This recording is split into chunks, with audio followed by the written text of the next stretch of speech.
Ke informasi lain saudara, keluarga jemaah calon haji kelompok terbang 15 Embarkasi Makassar rela menunggu lebih dari 12 jam untuk melihat pemberangkatan jemaah calon haji meninggalkan asrama haji.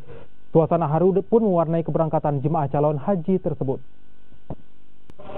Sebanyak 455 jemaah calon haji asal Kabupaten Takalar, Bantaeng yang tergabung dalam kloter 15 bertolak menuju Madinah Sabtu kemarin.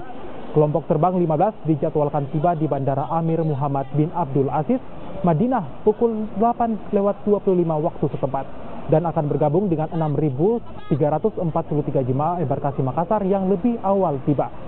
Sejak jemaah kloter 15 tiba di asrama haji Sudiang Makassar, ratusan keluarga dan kerabat jemaah calon haji tetap memadati asrama haji hingga proses pemberangkatan.